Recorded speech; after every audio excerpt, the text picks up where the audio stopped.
Horta, bonjour. Vous êtes médecin, néphrologue, docteur en éthique et philosophie appliquée à la santé.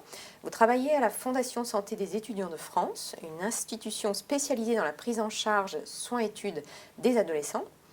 Dans le cadre des débats Savoir et agir autrement, nous souhaitons vous interroger sur 2 points. Le premier, face à cette terrible épidémie du Covid-19, comment aider les professionnels de santé concrètement à s'orienter au regard de situations tout à fait inédites. En second lieu, nous vous demanderons de clarifier les concepts sur ces problèmes sociétaux également tragiques qu'on rencontre dans les EHPAD, les réa et les différents services de médecine. Bonjour. On va entrer directement dans le vif du sujet. Comment différencier une limitation ou arrêt de traitement d'un homicide? En cas d'acharnement thérapeutique, comment définissez-vous la limite? Comment être certaine ou certain que ce ne soit pas précisément un homicide? Donc c'est une très bonne question parce qu'effectivement, ce n'est pas clair dans l'esprit des citoyens, ni dans l'esprit des médecins d'ailleurs. En réalité, il y a 5 cas de figure où le médecin est confronté à la mort avec une personne. Le premier cas de figure, c'est ce que je vais appeler l'analgésie. Donc, par exemple, une personne a une détresse respiratoire, on la soulage, mais on risque d'accélérer la mort. Deuxième cas de figure, c'est une personne qui est extrêmement fragile et qu'on ne va pas transférer en réanimation et donc qui va mourir. Ce deuxième cas de figure, je vais l'appeler abstention. Troisième cas de figure, c'est une personne, par exemple, qui est en dialyse, qui a des traitements et chez qui on décide d'arrêter les traitements. Dans ce cas-là, elle va décéder des suites des arrêts de traitement. Ça, c'est ce qu'on appelle les limitations et arrêts de traitement. C'est le cas numéro 3. Quatrième cas de figure, c'est le suicide médicalement assisté. C'est-à-dire qu'on met à la disposition de la personne une substance qu'elle va ingérer elle-même, si elle le souhaite, toujours à ce moment-là, et de là va suivre un décès. Ça, c'est le quatrième cas de figure, donc le suicide médicalement assisté. Et le cinquième cas de figure, c'est le fait de provoquer délibérément la mort en injection directement une substance létale. Le cinquième cas de figure, c'est donc l'euthanasie. Donc ce qu'il faut voir, c'est qu'en fait, il y a un crescendo quantitatif entre le cas numéro 1 et le cas numéro 5. C'est-à-dire que c'est plus grave, l'euthanasie est plus grave moralement que le cas numéro 2, qui était donc l'abstention, où une personne n'est pas transférée en réanimation. Donc il y a un crescendo moral entre le numéro 1 et le numéro 5. Et ce qu'il faut voir aussi, c'est qu'il y a une disjonction qualitative entre les 3 premiers et les 2 derniers. Je m'explique. En fait, les 3 premiers, l'analgésie, l'abstention et les limitations à arrêt de traitement, dans ce cas-là, la personne va mourir du fait de la nature. C'est-à-dire que même si ça avait été il y a 50 ans, il y a 200 ans, elle serait morte parce que c'est le génie évolutif de la nature qui va faire qu'elle aboutit au décès. Dans le cas 4 et 5, le suicide médicalement assisté et l'euthanasie, en réalité, la personne va mourir du fait de l'homme. C'est l'homme qui fait quelque chose à l'homme. Donc, ce qui est très important à distinguer, c'est que les 3 premiers cas de figure, pour la personne, pour le médecin, en tous les cas, ne sont pas très difficiles à supporter moralement. C'est-à-dire que si vous ne transférez pas une personne en réanimation, la nuit, vous allez bien dormir. En revanche, pour le cas 4 et 5, c'est vraiment une action que l'homme fait à l'homme. Et donc là, c'est quand même beaucoup plus engageant. Et ce qu'il faut bien voir, donc, c'est que la loi française est très bien faite. La loi Claes-Leonetti du 2 février 2016 est très bien faite et elle différencie. Et en fait, ce qui est légal, ce sont les 3 premiers cas de figure. L'analgésie, l'abstention et les limitations à arrêt de traitement sont légales, sont légaux. Tandis que les cas 4 et 5 sont illégales. Donc voilà. Donc pour être sûr qu'une limitation de traitement ne soit pas un homicide, eh bien, il faut être certain d'être dans les 3 premiers cas de figure. Merci. Dès lors, effectivement, vous nous précisez bien qu'il y a une distinction, c'est-à-dire une différence entre tuer et permettre de mourir. Qui a pour la première fois évoqué cette distinction ? En fait, c'est très récent, parce que le fait d'avoir un plateau technique aussi important, ça a commencé dans les années 50 avec la réanimation, dans les années 54 avec la réanimation. Je pense que le premier qui a décrit ça, c'est Hans Jonas, dans un tout petit livre qui s'appelle Le droit de mourir, où il a effectivement fait la différence entre tuer et permettre de mourir, quoi. Et puis ça a été repris dans des publications internationales, et puis ça a été notamment très médiatisé par Suzanne Ramex, qui est une excellente professeure de philosophie et qui enseigne à l'espace éthique. Alors c'est tout de même très intéressant car cette façon de poser les choses est finalement très peu établie dans les médias. Et est-ce que vous pouvez nous en dire un peu plus précisément? Pourquoi d'ailleurs est-ce si peu développé, si peu connu, si peu éclairci, alors que manifestement c'est tout à fait possible d'en observer les enjeux différents? Ça, c'est un véritable drame. En fait, dans les médias, on se focalise sur l'euthanasie, on ne parle que de ça, alors que l'euthanasie n'existe pratiquement pas. C'est 1% des cas. Il y a un effet de loupe phénoménal, alors qu'en réalité, ce qu'il faut, c'est creuser les enjeux de l'acharnement thérapeutique ou d'obstination déraisonnable. En réalité, dans les médias, il y a des réponses plates, alors qu'il faut passer à la réponse épaisse. Et ceci demande en fait de creuser de façon pluridisciplinaire tous ces aspects. Donc effectivement, c'est l'euthanasie qui en fait embouteille tout, alors que l'euthanasie n'est pas une bonne question pour une civilisation. Abordons à présent notre second chapitre, la procédure collégiale.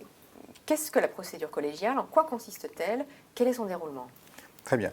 Donc en fait, lorsqu'une personne peut mourir dans les cas de figure qu'on a évoqués tout à l'heure, il faut voir qu'il y a deux situations différentes. Soit la personne est consciente, elle est apte à exprimer sa volonté, et dans ce cas-là, c'est elle qui décide, et elle seule.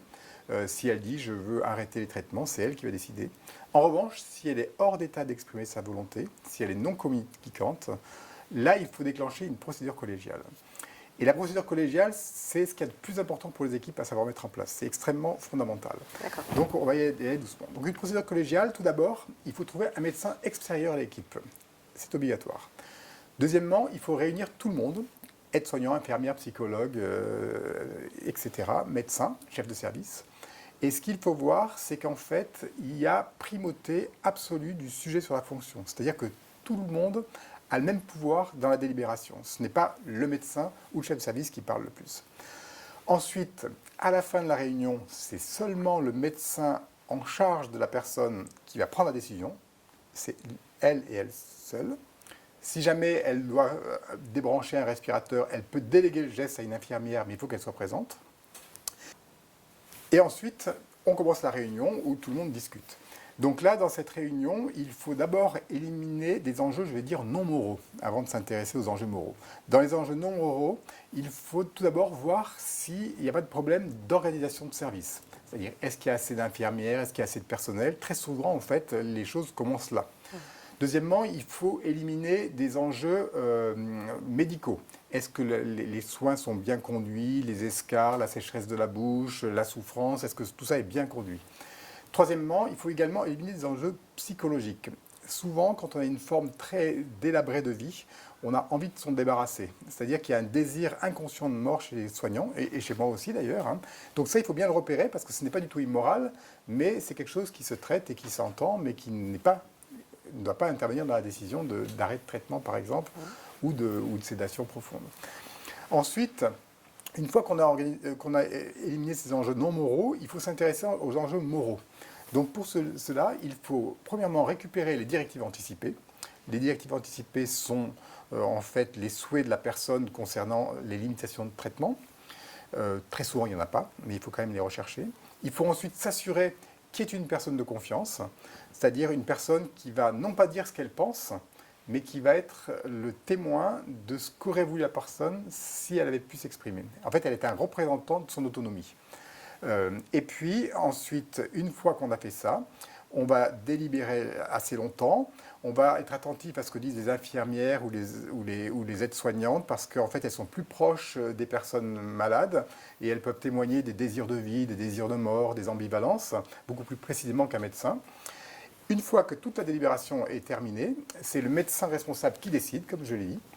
Et ensuite, il faut tout tracer dans le dossier, c'est impératif. Dans le dossier, vous mettez les noms de tout le monde, vous mettez les arguments. Et puis, surtout, le médecin extérieur à l'équipe qui a participé écrit également un mot. Le médecin extérieur est important parce qu'il est là juste pour observer qu'il n'y ait pas de décrochage moral dans l'équipe, que l'équipe n'ait pas un glissement moral et qu'elle ne s'égare pas dans quelque chose de complètement invraisemblable. Voilà, donc en fait, ça c'est la démarche un peu organisationnelle de la procédure collégiale.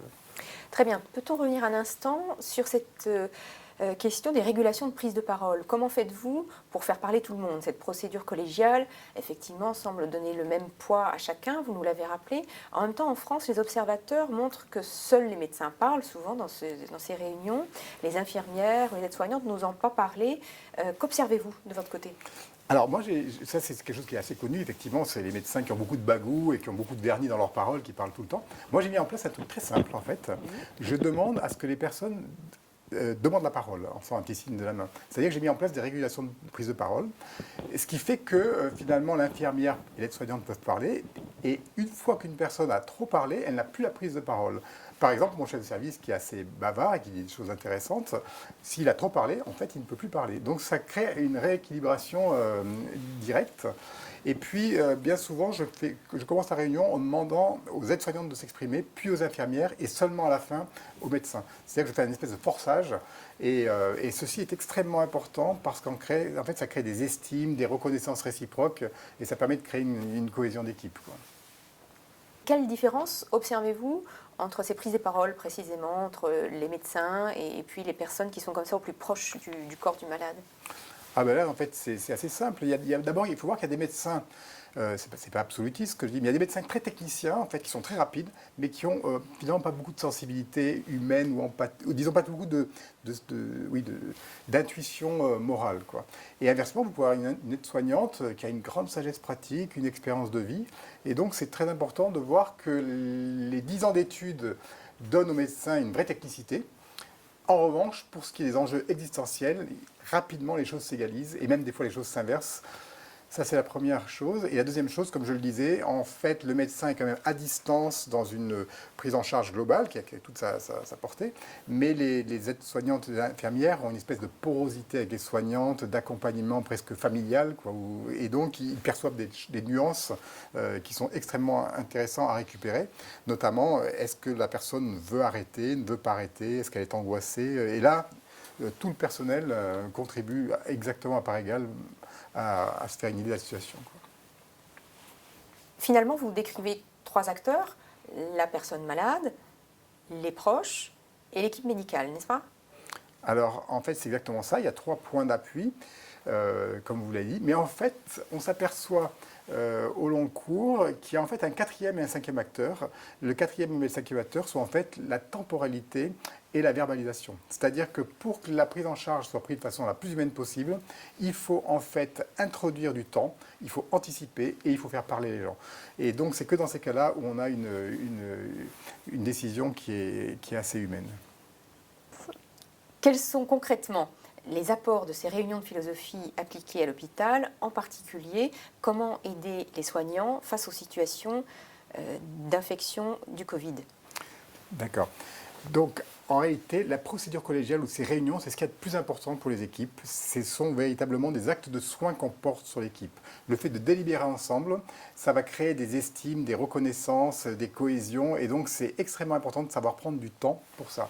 Donc, je dirais que ces réunions, en fait, premièrement, c'est de la parole. Et on va partir d'une multiplicité de points de vue pour aboutir ensuite à un objet de pensée dans lequel tout le monde se retrouve. Et donc, c'est important de faire émerger comme ça des choses qui ne préexistaient pas à la réunion. Et on s'aperçoit très souvent que lorsqu'on fait discuter les gens, émergent 1, 2, 3 idées extrêmement importantes auxquelles on ne pensait pas avant. Deuxièmement, il faut introduire du temps, comme je le disais. Alors, bien sûr, les soignants dans les unités de médecine avec les Covid disent on n'a pas le temps, on est débordé. En fait, non. Il faut absolument prendre le temps. Le temps, c'est pratiquement un remède. Il faut pouvoir s'installer une demi-heure, 3/4 d'heure, 1 heure et discuter ensemble. Ensuite, il faut voir que ces situations sont des situations qui n'ont plus de sens, où tout le monde est désespéré, ça prend beaucoup de temps. Le fait de discuter ensemble, dans une situation qui n'a pas de sens, ça dépose du sens sur la situation. Et puis, quand on est complètement bloqué, qu'on est dans l'impasse, le fait de délibérer, ça réintroduit du sens, de la souplesse, et finalement, ça réintroduit de la liberté. C'est-à-dire que quand tout est bloqué, le fait de discuter réintroduit la liberté. Et puis, la chose qui est la plus importante, c'est qu'une personne qui est infectée dans ces conditions assez difficiles, en réalité, risque d'être un peu isolée, d'être un peu coupée du monde avec des personnes en scaphandre qui débarquent. Et donc, le fait de délibérer ensemble, comme je vous l'ai dit, c'est un acte de soin qui est porté sur l'équipe, mais qui va secondairement se déporter sur la prise en charge du patient, c'est-à-dire qu'on est plus sensible à la personne malade. Et ça va participer à un non-abandon. Comme disait Emmanuel Hirsch, on a un devoir de non-abandon à la fin de vie et ça va quand même renforcer cet accompagnement et cette sensibilité. Donc c'est extrêmement important. La réunion d'éthique est le point, le cœur du réacteur pour les équipes dans ces cas-là. Et il ne faut surtout pas sous-estimer ça, surtout pas penser que le langage c'est du blabla, ou surtout pas penser que le temps qu'on passe c'est une perte de temps parce qu'elle n'est pas instrumentale. En fait, si vous voulez soigner les équipes, il faut impérativement se poser et faire ça correctement. En effet, est-ce qu'il n'y a pas une contradiction entre ce temps de l'urgence de l'acte technique face à ces patients infectés qui suffoquent et ce temps, cette temporalité comme ça plus épaisse, qui a une autre consistance et qui, semble-t-il, est indispensable au fait de symboliser, au fait en effet de trouver un horizon possible? Alors, dans le cas de l'infection Covid, il y a les réanimations. Donc, pour les réanimations, c'est peut-être ce que vous dites. Mais en tous les cas, pour tous les services ordinaires, j'allais dire, de néphrologie, de gériatrie, de médecine interne, en fait, il y a du temps. Il n'y a pas d'urgence, on n'est pas à 3 minutes près. Donc, ce n'est pas vrai qu'on ne peut pas trouver une heure de temps pour discuter. Alors, les soignants sont en présence de situations difficiles où il n'y a pas forcément de critères objectifs définitifs pour définir des démarches, comme l'acharnement thérapeutique. Alors, on vous reposera cette question. Qu'est-ce que l'obstination déraisonnable? En fait, là, ce qui se passe avec l'infection Covid, c'est plutôt les détresses respiratoires et l'élimination de traitement. Donc, quand on fait une procédure collégiale, c'est pour répondre premièrement à la question de la sédation ou pas, et aux limitations de traitement. Et ce qu'il faut voir, c'est qu'en fait, quand vous réunissez l'équipe, il faut trouver une solution, mais ce qui est plus important, c'est l'acceptabilité de la solution par tout le monde. C'est-à-dire qu'il faut non seulement accompagner la personne malade, mais aussi accompagner la décision auprès de l'équipe. Donc finalement, on réunit tout le monde pour essayer de trouver un critère objectif, mais en réalité, il se passe une subjectivation de tous les acteurs qui est beaucoup plus importante que la solution objective. Et finalement, c'est cette acceptabilité de la solution qui est le point le plus important. Et c'est pour ça que la réunion d'éthique est importante dans cette situation-là. Les professionnels de santé sont très mis à mal par les difficultés respiratoires rencontrées dans cette infection Covid. La loi Claes-Leonetti a introduit la possibilité de mettre en place une sédation profonde et continue, maintenue jusqu'au décès dans cette fameuse loi du 2 février 2016. Pouvez-vous nous décrire cette sédation, en particulier dans le cas de l'infection Covid? Est-ce que cela, par exemple, permet de traiter la douleur? Alors là, d'abord, deux choses, on va séparer les réponses. Tout d'abord, la sédation profonde et continue maintenue jusqu'au décès qui a été introduite dans la loi Claes-Leonetti, elle a pour but de rendre inconscient la personne dans le cas où elle est soumise à une angoisse de mort imminente, à un effroi, ou dans le cas d'une détresse asphyxique respiratoire. Donc ça, c'est une chose. En revanche, il se trouve que dans les infections à Covid, il n'arrive pas à l'hôpital exactement ce qu'on attendait. On pensait qu'on aurait des détresses respiratoires asphyxiques, mais ce n'est pas exactement ça qui se produit. En réalité, ce sont des dyspnées, les malades hyperventilent, mais avec une angoisse moins forte que ce qu'ils auraient avoir, mais il n'y a absolument pas de détresse respiratoire brutale, où il y en a beaucoup moins que ce qu'on pensait. Donc finalement, ce n'est pas des sédations profondes et continues qu'il faut mettre en place, mais c'est tout simplement des bonnes pratiques d'antalgie, d'analgésie et d'accompagnement. Donc la sédation profonde et continue est mise en place uniquement dans un moment terminal finalement. Voilà, elle est mise en place dans non, même pas. Je dirais que dans les infections Covid, en fait, il y a une dyspnée. Et on se demande même s'il n'y a pas une atteinte virale du tronc cérébral qui expliquerait qu'il y ait moins d'angoisse et moins de détresse respiratoire asphyxique. Donc il y a une dyspnée, il faut l'accompagner. Mais la sédation profonde et continue n'est pas forcément indiquée. On est dans un autre registre beaucoup plus, on va dire, serein que cette fameuse sédation profonde et continue. Très concrètement, pour les médecins qui nous écoutent, que faut-il faire? Quelle démarche thérapeutique mettez-vous en place dans ces dyspnées mal tolérées? D'accord. Donc on va distinguer la dyspnée mal tolérée de la détresse asphyxique aiguë avec effroi. Donc pour les dyspnées mal tolérées, en fait, il faut faire quelque chose de proportionné, de titré, et il faut avoir une dose adaptée à la situation. Donc vous allez prendre de la morphine. Moi, je ne suis pas médecin en soins palliatifs, donc il faut quand même se renseigner, donner un coup de fil au réseau, à des gens plus compétents que moi.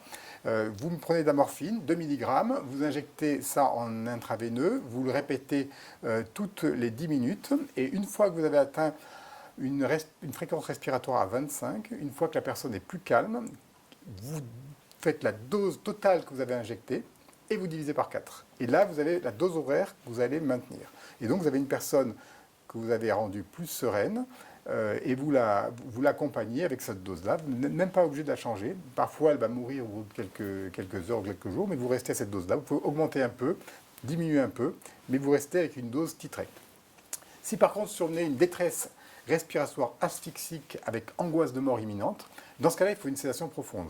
Alors le protocole, là encore, donner des coups de téléphone pour vous renseigner. Moi, je ne suis pas du tout compétent dans ce domaine-là. Je suis un médecin assez ordinaire pour ce domaine-là. Donc dans ce cas-là, vous prenez de l'hypnoël, 1 mg toutes les 5 minutes, et puis vous essayez d'endormir la personne. Une fois qu'elle est endormie, vous additionnez toutes les doses que vous avez mises, vous divisez par 2, et vous avez la dose d'hypnoël que vous maintenez au long cours. Vous avez évoqué cette dimension, à savoir que la personne pouvait en effet décéder. Pouvez-vous nous expliquer cette notion de double effet qu'on voit souvent circuler? D'accord, c'est une bonne question, vous faites bien de la poser parce qu'effectivement j'avais oublié d'en parler. Ce qui est très important, c'est effectivement ce double effet. Alors pour l'expliquer simplement, en fait le double effet, ça consiste à dissocier l'effet bénéfique qui est de soulager la souffrance, de l'effet maléfique qui est de provoquer la mort. Donc quand vous prescrivez une sédation, une analgésie, un traitement, vous devez avoir l'intention de soulager avec la prévision non voulue de la mort. C'est-à-dire que vous devez soulager en sachant que peut-être ça accélérera la mort, mais vous ne devez pas avoir l'intention de la mort. Dans l'euthanasie, c'est l'inverse. Dans l'euthanasie, en fait, vous avez l'intention de la mort avec l'éventualité bénéfique du fait que la douleur va disparaître. Donc, je me répète, quand vous mettez une sédation en place ou quand vous mettez en place une analgésie, vous devez simplement soulager la souffrance. Si ça accélère un peu les choses, si ça hâte la mort, c'est pas grave, mais vous ne devez pas, en fait, faire quelque chose d'extrêmement brutal en espérant que la douleur disparaisse. J'insiste là-dessus, dans le premier cas, quand vous respectez le double effet, vous êtes dans les bonnes pratiques. Dans le deuxième cas, vous êtes quand même dans le meurtre, pour dire les choses de façon claire, et dans l'homicide. Donc la différence est extrêmement importante à connaître. Et d'ailleurs, le soir, quand vous transmettez les transmissions au médecin de garde, soyez très clair là-dessus, sinon vous réalisez un homicide ou une euthanasie. Dites-lui bien que le but n'est pas d'accélérer les doses, d'augmenter de plus en plus vite et de terminer en 15 minutes. Ça, c'est un meurtre. Il faut être extrêmement clair là-dessus. Et c'est quelque chose qui est mal connu, malheureusement. Et il y a beaucoup de personnes, médecins, qui pratiquent des euthanasies par ignorance, par méconnaissance de la loi, par méconnaissance des principes philosophiques. Et ça, c'est donc fondamental. C'est-à-dire que si on veut avoir sa conscience morale tranquille, il faut bien comprendre qu'il faut dissocier l'intention de soulager, la prévision de provoquer la mort, et de ne pas faire l'inverse. Voilà. C'est une notion presque philosophique, en définitive, de distinguer l'intention de la prévision. En fait, ça a été théorisé très précocement par Thomas d'Aquin au XIIIe siècle. Thomas d'Aquin, pour la faire de façon rapide, expliquait qu'il y avait un monastère, à l'intérieur il y avait des moines, des femmes et des enfants, arrivaient des bandits, et en fait il l'a théorisé pour la légitime défense. C'est-à-dire quand les bandits rentrent dans le monastère, est-ce qu'on peut les tuer ou pas? En réalité, l'intention c'est de sauver les vies, avec le risque de les tuer, mais l'intention, ce n'est pas de les tuer. Donc c'est le même principe que la légitime défense, et c'est un principe philosophique, effectivement, qui a été mis en place au XIIIe siècle et repris récemment pour ces lois sur la fin de vie. En définitive, qu'est-ce qui vous paraît le plus important dans cette question de sédation en termes de protocole? Non, pour l'infection Covid, c'est assez simple. Les choses se passent correctement. Les personnes n'ont pas de détresse asphyxique. Donc, il faut mettre en place un traitement antalgique pour calmer la douleur. Si une sédation profonde doit être mise en place, il faut la mettre en place, ce qui est beaucoup plus rare. Et ce qui est très important, c'est ce que j'ai dit depuis tout à l'heure, il faut respecter l'intentionnalité, la proportionnalité et la réversibilité. Si vous avez ces 3 critères, en fait, vous faites une sédation éthique. Intentionnalité, vous soulagez la souffrance. Proportionnalité, vous titrez les doses et surtout vous n'accélérez pas les seringues en peu de temps parce que l'équipe est angoissée et vous ne savez plus quoi faire, vous êtes relax et vous poursuivez comme ça. Et troisièmement, la réversibilité, c'est-à-dire qu'il faut donner la possibilité, si on trouve que ça s'améliore, de remonter un peu, d'arrêter un peu les doses d'analgésiques et de voir si la personne a récupéré ou pas. On peut le faire. Il faut être prudent parce qu'en fait, ça peut être assez cruel. Le fait de réveiller une personne peut entraîner des angoisses terribles et vous êtes obligé de la réendormir. Mais en fait, il faut quand même se laisser la possibilité. Voilà, donc je dirais que le plus important, c'est de ne pas réaliser une sédation euthanasique. Finalement, quand on voit tout ce qui a circulé dans les réseaux sociaux, dans la presse également, toutes ces situations tragiques concernant cette infection Covid, quels sont vos commentaires sur la gravité de la situation en France ? Alors, si on exclut les EHPAD et les réanimations, en fait, pour les services de médecine, on s'aperçoit qu'on est dans ce qu'on fait d'habitude. Il n'y a rien de nouveau. Il faut pouvoir mettre en place des traitements antalgiques et des sédations. Et il faut connaître la loi, c'est-à-dire la loi Claes-Leonetti, savoir mettre en place une procédure collégiale, vérifier les directives anticipées, avoir une personne de confiance. D'ailleurs, quand vous faites une procédure collégiale, il faut informer la famille avant, puis informer la famille après. Donc il faut mener des concertations. Donc en fait, on est dans les bonnes pratiques. Le problème réel, c'est qu'en fait, ces lois ne sont pas connues des citoyens, elles sont très peu connues des médecins. Il y a des médecins qui les connaissent bien en soins palliatifs, mais la plupart du temps, ils ne les connaissent pas. Il y a une insuffisance de formation. Donc le vrai problème n'est pas du tout lié au Covid, n'est pas du tout lié à l'enjeu moral de la situation. Le problème est lié à une insuffisance de formation des professionnels de santé et à une insuffisance de mise en place de bonnes pratiques. Donc en réalité, pour les établissements, il n'y a rien d'autre que de faire ce qu'il faut bien faire. Et il y aura simplement un peu plus de décès. C'est-à-dire que là où dans un service, il y a un décès par mois, et là, il y en aura peut-être 4 ou 5 dans le mois. Mais c'est simplement ça la différence. Si je vous pose la question, comment mettre en place une organisation pratique dans un service, non pas dans 6 mois, mais demain, au vu de cette infection Covid, très concrètement, qu'est-ce que vous pouvez dire à tous ceux qui nous écoutent ? Bien, donc là, si vous voulez faire quelque chose de concret et très rapidement, demain matin, il faut déjà voir ce qu'il y a dans l'établissement et essayer d'améliorer ce qui se fait. Donc, je pense qu'il faut essayer, premièrement, de former une petite équipe. Repérer s'il n'y a pas une personne qui a fait un DU de soins palliatifs ou un DU d'éthique ou un master. Ensuite, regardez s'il n'y a pas un médecin qui est plus intéressé par la fin de vie ou qui est plus sensible à ces dynamiques. Une psychologue, peut-être le médecin du CLUD, du comité de lutte contre la douleur. Voilà, il faut faire une petite équipe, pas nombreux, je dirais 2-3 personnes, ça peut suffire, pour essayer de se mettre d'accord et éventuellement se mettre en relation avec le réseau des soins palliatifs, pour leur donner quelques coups de téléphone pour s'orienter. Là, je vous donne une solution pour aller vite, pour le faire immédiatement le lendemain. Donc, premièrement, former une petite équipe. Deuxièmement, le plus important, c'est de mettre en place des réunions de soutien des équipes. En fait, c'est pas tant oui, il faut accompagner la personne, mais il faut accompagner les équipes. Et ça demande juste un peu de temps. C'est le temps qu'on donne qui est un acte de soin qu'on porte sur l'équipe.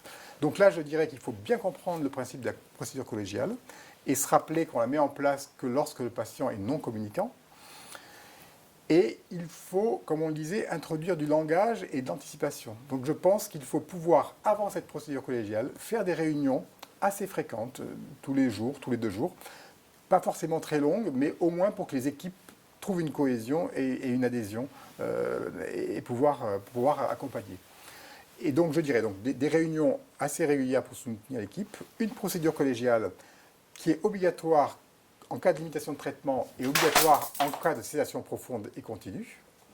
Et puis, une chose importante à mon avis, c'est 15 jours après un décès, 15 jours après, une fois qu'il y a eu un peu d'après-coup, se réunir et faire une réunion de débriefing en se posant les questions, qu'est-ce qu'on pourrait améliorer et surtout en essayant de relever tout ce qui s'est bien passé, parce que dans ces cas-là, beaucoup de choses se passent bien et il faut quand même pouvoir narcissiser les équipes.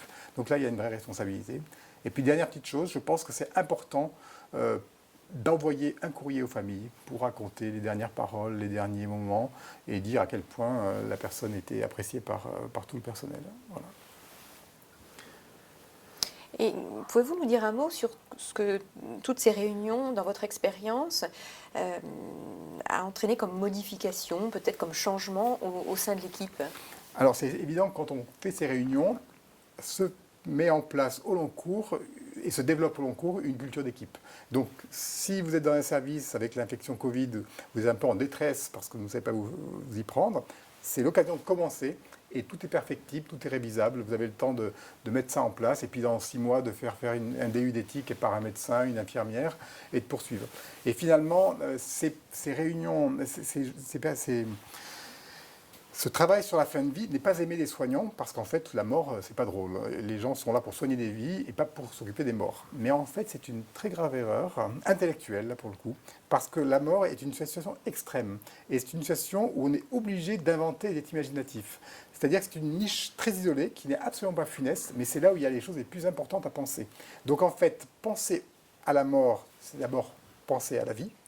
Parce qu'en fait, on n'accompagne pas des morts, on accompagne des vivants.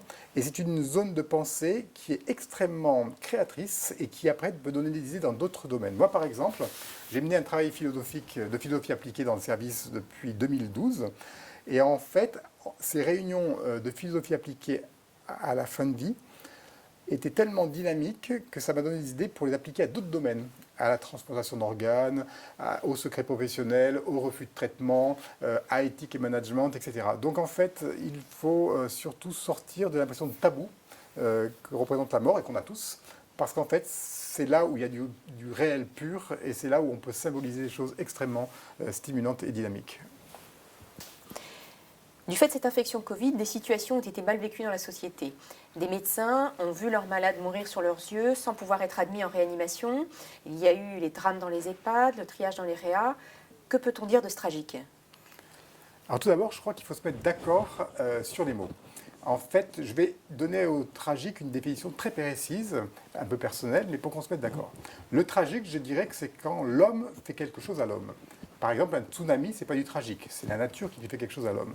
L'homme n'y est pour rien. Une vague, ce n'est pas tragique non plus. Le tragique, en fait, c'est vraiment, par exemple, les totalitarismes au XXe siècle. Le nazisme, c'est du tragique aussi. Au nom du plus grand bien, de la pureté de la race aryenne, est arrivé le plus grand mal. Donc je pense que le tragique, c'est plutôt lorsqu'une vision durcie et totalitaire envahit le champ d'une pensée unique, et que l'homme fait quelque chose à l'homme, et qu'au nom du plus grand bien, justement, arrive le plus grand mal. Donc le tragique, c'est une idée monoïdéique, c'est une thématique monothématique qui n'entre pas en dialogue avec autre chose, qui n'est pas dans le fragile de la discussion et de la controverse. Donc finalement, pour parler du tragique dans ce qui s'est passé, il faut être précis, et je prendrai ça comme définition, par opposition à la catastrophe naturelle, qui peut amener du terrible. Il y a des choses terribles dans une catastrophe, mais ce n'est pas du tragique. Finalement, ainsi, vous distinguez très clairement une situation terrible d'une situation tragique. Voilà, c'est ça. Et dans l'Occident, je vous disais que dans le communisme, il y avait eu du tragique, dans le nazisme, il y a eu le tragique. Je dirais que notre société occidentale a du tragique du fait de l'exactitude et de la rationalité. Aujourd'hui, c'est le protocole qui est la vision totalitaire. C'est-à-dire qu'aujourd'hui, on est une civilisation de l'exactitude et non plus de la vérité. Alors, il faut préciser les termes là encore. L'exactitude, c'est l'exactitude scientifique, c'est la rationalité, c'est 2 et 2 font 4, c'est le protocole, c'est la norme. La vérité, c'est la vérité de la rencontre, c'est la vérité humaine, c'est la vérité de la subjectivation. Donc aujourd'hui, notre civilisation s'en rend pas compte, mais c'est un peu comme le communisme ou comme le nazisme, a une pathologie de l'exactitude. C'est-à-dire qu'elle ne fonctionne que sous le mode de la raison calculante. Et d'ailleurs, les dégâts qu'on observe sur la planète ne sont liés qu'à ça. C'est-à-dire qu'il n'y a plus d'oscillation entre une vision d'exactitude et une vision de vérité humaine. On est dans un truc monoïdéique.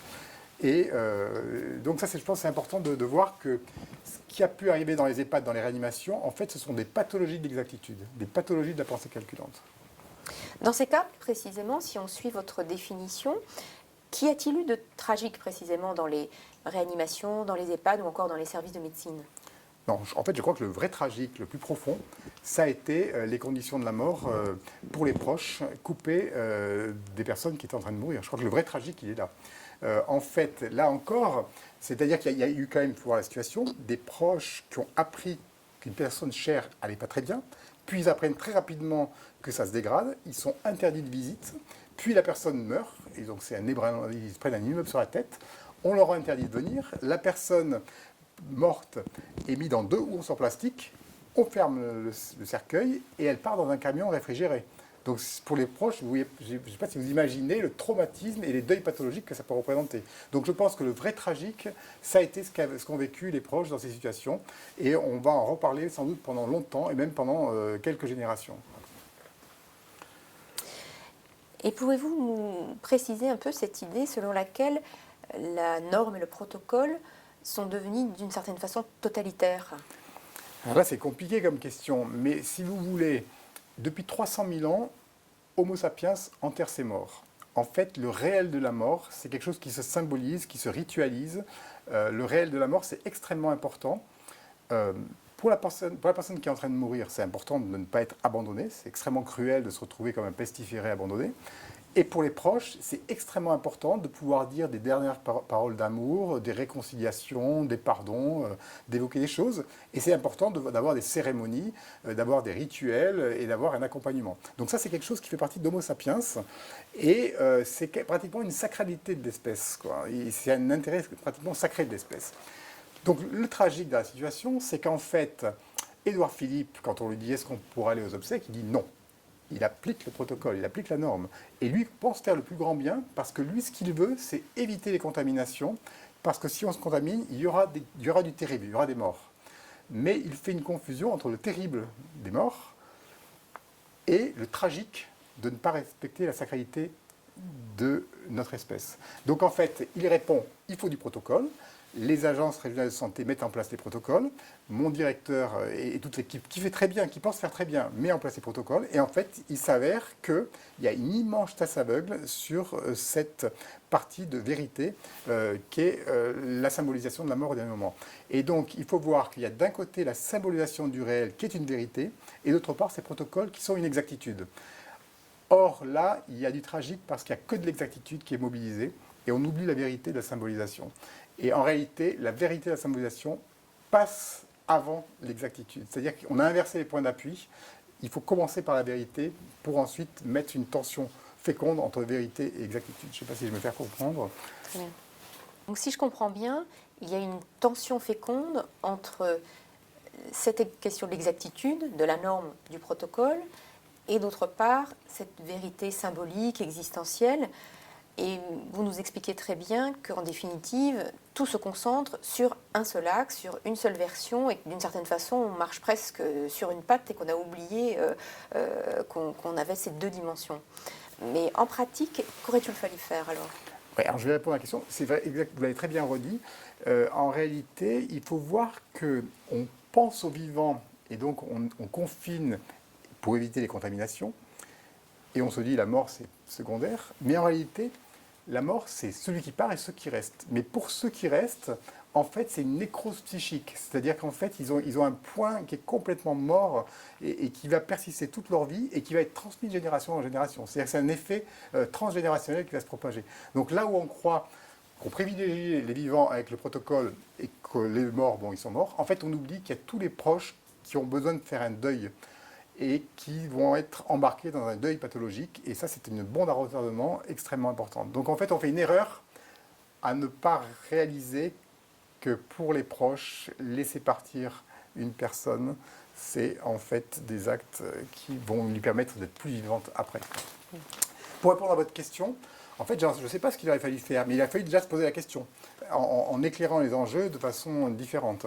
On aurait pu mettre plus de masques à tout le monde, on aurait pu, je ne sais pas, par exemple, des proches veulent vraiment rencontrer la personne qui meurt, on les informe, et puis après on les met en quarantaine stricte. Je ne sais pas, ça j'ai pas d'idée, mais en fait, il faut vraiment se dire qu'on ne peut pas faire ça. Et en fait, c'est inadmissible, et qu'en faisant ça, on bloque la source civilisationnelle qui fait de nous ce que nous sommes, quoi. En effet, vous évoquez la question individuelle du deuil, cette dimension du deuil impossible, en définitive, à faire. Et du point de vue sociétal, on imagine aussi quelles conséquences, du point de vue civilisationnel, que ça représente d'avoir fait ce choix, d'une certaine façon. Ben oui, c'est un problème anthropologique. Là, je n'ai pas la réponse, c'est un problème anthropologique, quoi. C'est-à-dire que c'est même plus un problème médical, à ce niveau-là, quoi. Si on suit votre définition du tragique, à savoir ce que l'homme fait à l'homme, et non pas ce que la nature fait à l'homme, en dehors du tragique des obsèques scotomisées, y a-t-il eu d'autres tragiques? Alors d'abord, il faut quand même peut-être rester un peu optimiste et voir tout ce qui s'est bien passé quand même, hein. Le confinement a été respecté, ça a sauvé beaucoup de vies. Les réanimations n'ont pas été soumises à une surcharge trop forte, moins que ce qu'on pensait. En tout cas, il y a forcément eu du tragique et de la médecine de guerre, mais quand même, d'une manière générale, le travail était correctement fait. Dans les services de médecine également, le Covid donne des détresses respiratoires qui sont moins brutales que ce qu'on pensait. Et donc, je dirais que le tragique, là, à ce niveau-là, c'est plutôt la méconnaissance de la loi par les médecins. En fait, il y a une insuffisance de formation sur la fin de vie. Et là, j'insiste, c'est absolument ridicule de passer des mois avec des journaux comme Le Monde qui parlent de l'euthanasie, alors que c'est absolument pas le problème et que notre société a besoin qu'on puisse accompagner dignement les personnes. Est-ce qu'il y a eu du tragique dans les réanimations face au triage des patients?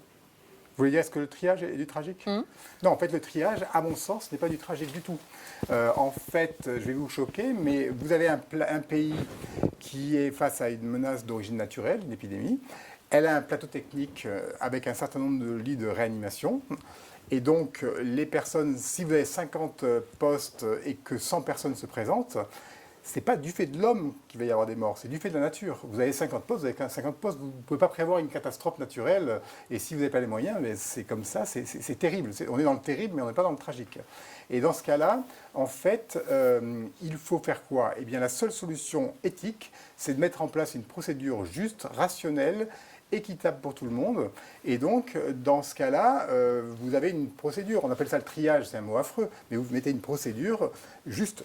Par exemple, dans la greffe d'organes, il n'y a pas assez de greffons, il y a des gens qui meurent, il y a une procédure à l'agence de biomédecine, on attend son tour, tout le monde le sait, c'est connu de tout le monde, et ce n'est pas du tragique, c'est simplement qu'on ne peut pas faire plus que ce qu'on a.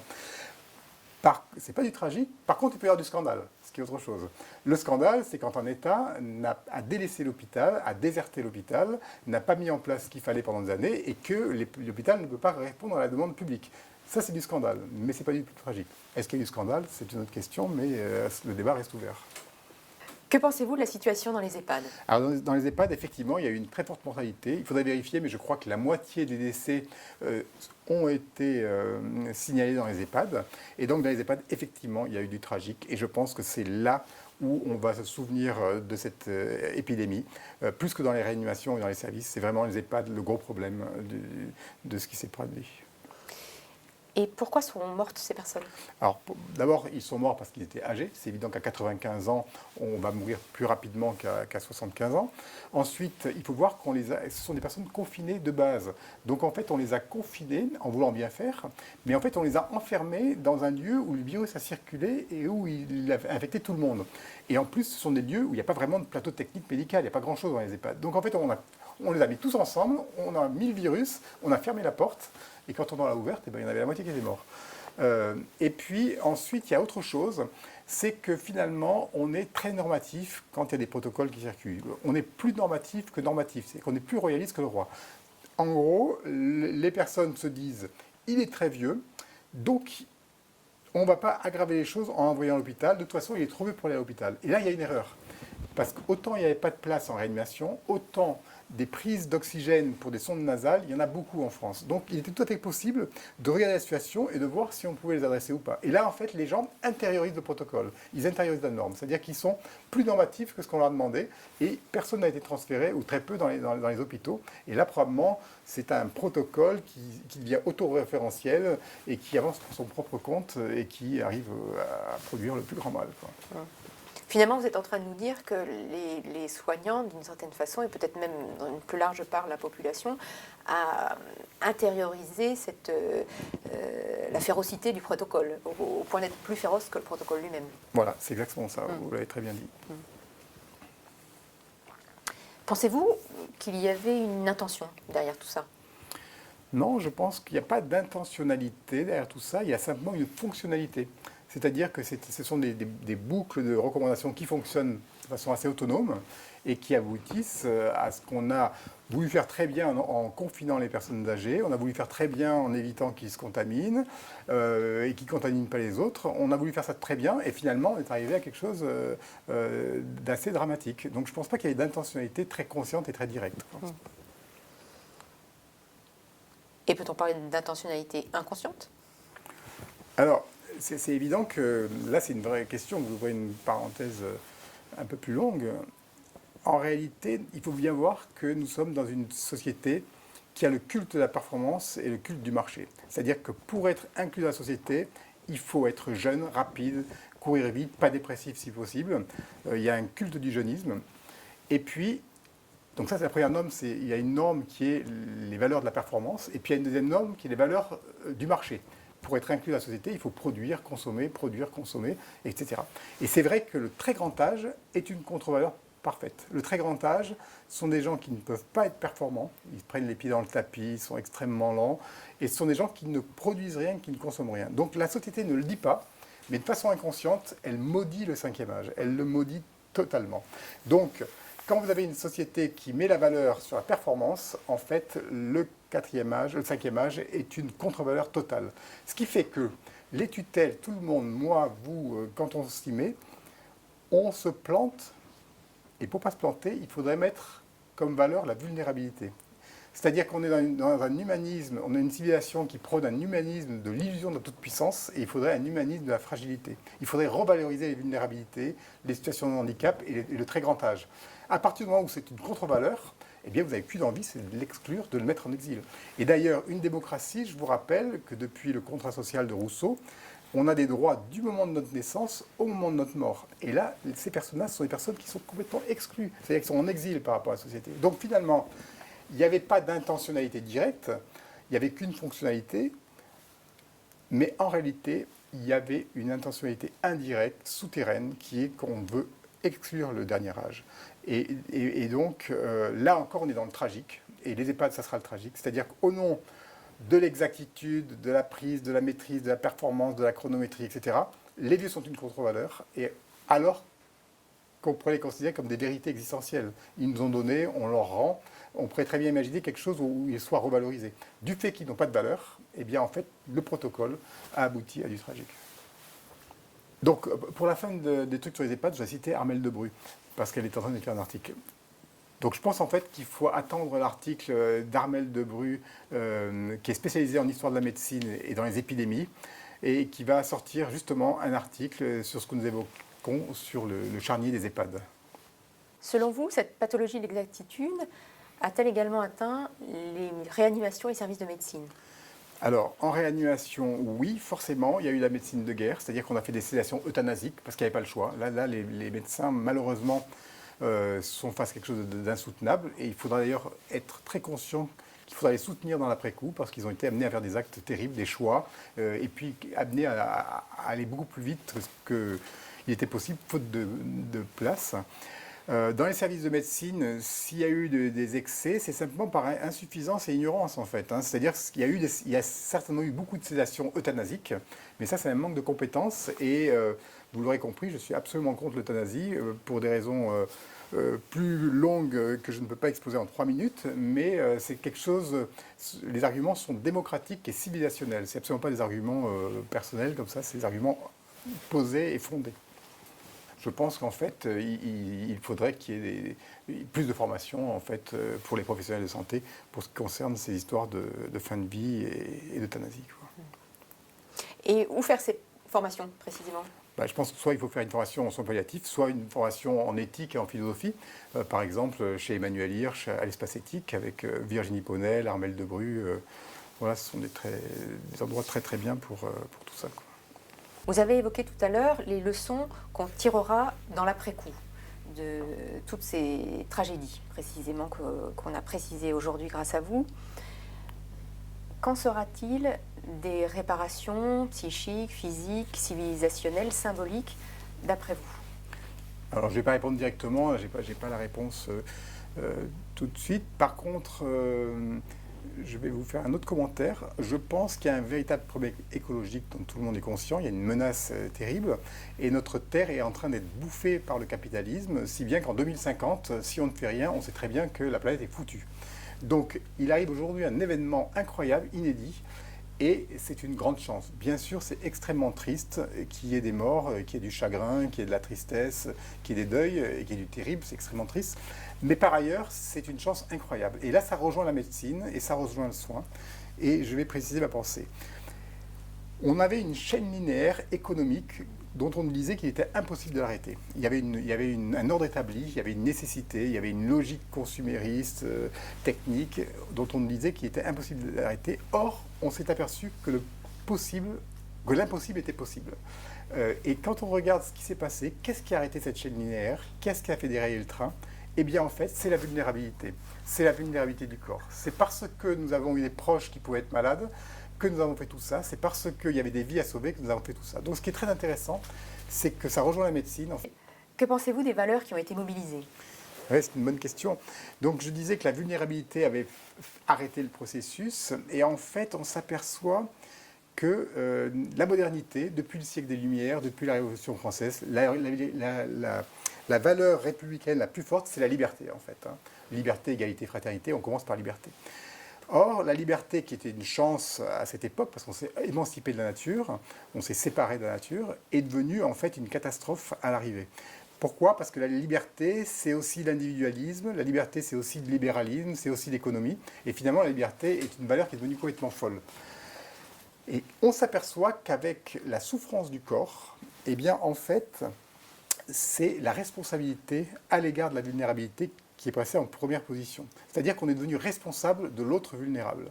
Et on n'en a pas encore vu toutes les conséquences, mais il y a une inversion de valeur qui s'est produite. C'est-à-dire que, autrefois, si on avait demandé aux gens un tout petit peu de privation de liberté pour l'écologie, ils auraient tous refusé. Impossible de leur faire accepter le micron de renoncement. Or là, c'est incroyable, ils ont accepté de renoncer énormément à la liberté pour être responsables face aux vulnérabilités. Donc en fait, on est passé, en termes de valeurs républicaines, de liberté, égalité, fraternité, à responsabilité, égalité, fraternité. Je veux dire que la responsabilité est passée en première. Donc ça, c'est quelque chose d'extrêmement fort. C'est-à-dire qu'en fait, et ça a été très bien vu par les études sur le CARE, ou par l'écoféminisme, ou même par Emmanuel Hirsch dans sa campagne Valeurs du soin, valeurs de la République. Ce qu'on voit, c'est que les valeurs du soin sont en fait des véritables valeurs de la République. Les valeurs du soin sont premières dans la République, en tous les cas, pour l'ère qui s'ouvre, pour la crise qui s'annonce après et pour la planète qu'on a à réhabiter différemment. Il faudra mettre en premier le soin. Le soin, c'est quoi? C'est de la responsabilité, c'est de l'hospitalité, c'est d'une économie du don, c'est de la vérité, c'est de l'habitabilité commune. Parce que quand on soigne, en fait, on met en place un espace habitable pour autrui. Et donc, toutes ces valeurs-là, on va se rendre compte dans l'après-coup qu'elles sont premières. Et d'ailleurs, ce n'est pas encore formalisé, mais vous voyez bien que le soir à 20h, qui on applaudit? Ce sont les valeurs du soin. Quelles sont les nouvelles stars des plateaux de télé? Ce sont les chefs de service qui représentent les valeurs du soin. Donc il y a une inversion qui se produit qui est absolument intéressante. Et puis, on applaudit aussi les personnes qui répondent des besoins du corps, les boueurs, les sociétés de services, ceux qui nous alimentent, c'est-à-dire tout ce qui est lié à la vulnérabilité du corps en tant qu'on essaye de la maintenir en vie. Et ce qui est important aussi, c'est de voir que tous les gros salaires étaient chez eux confinés, alors que tous les petits salaires dévalorisés étaient au labeur dans une prise de risque. C'est-à-dire que ce qui est valorisé ne devrait pas l'être autant, et ce qui est dévalorisé doit l'être beaucoup plus. Je pense aux soignants, aux éboueurs et à tous ceux qui font du care, comme le dirait Joanne Tronto ou Carole Gilligan. Dans quelle mesure ces valeurs du soin du corps malade vont pouvoir être transférées à la terre malade, précisément? Là, on n'y est pas encore. Hein. Pour l'instant, je dirais qu'on est très attentif au prochain, à l'humain, à ce qui est proche de nous, parce que depuis 300 000 ans, c'est comme ça que ça fonctionne. Et il va falloir passer à quelque chose qui est complètement inédit, c'est-à-dire être attentif à la vulnérabilité du vivant, attentif à la fragilité des écosystèmes. Donc là, je dirais que cette crise, c'est très triste, hein, tout ce qui se passe, mais par contre, c'est très joyeux, excusez-moi d'être un peu provocateur, c'est très joyeux de se dire qu'on a peut-être une chance de s'en sortir. Parce qu'on a une fenêtre de tir qui est très courte. On n'a que 10 ans pour tout changer. On est 7 milliards. C'est complètement impossible. Personne n'en était capable. Il y avait comme ça une économie qui avançait. Et là, de façon étonnante, le réel a déstabilisé, a démantelé toute la société. Et phénomène exceptionnel, la moitié de l'humanité vit la même chose. La moitié de l'humanité est confinée et éprouve cette angoisse face à la vulnérabilité. Donc, première chose, c'est une bonne nouvelle, sous réserve bien sûr que c'est inaudible de dire ça aujourd'hui, mais je veux dire, si ce n'était pas ça aujourd'hui, en 2050, ça aurait été quelque chose de bien pire. On aurait été à 50 degrés, plus de bouffe, plus d'eau, la pollution, etc. Donc ça peut être 1000 fois plus fort que ce qu'on a actuellement. Hein. Donc la bonne nouvelle, c'est que les corps ont souffert et que la liberté qui était première est passée en seconde position derrière la responsabilité à l'égard de la vulnérabilité. Les valeurs du soin sont en première position. Et deuxième étape, qui va prendre un peu plus de temps, il faudra effectivement que cette affectabilité au vivant en tant qu'il est vulnérable, soit élargie du prochain au lointain, c'est-à-dire aux espèces, à ce qui va nous succéder, aux générations futures. C'est-à-dire qu'elle soit élargie finalement du visage au paysage. Du visage au paysage. Voilà une formule très inspirante. Merci pour tous ces éclaircissements qui nous permettent vraiment d'observer toutes ces notions d'un jour nouveau.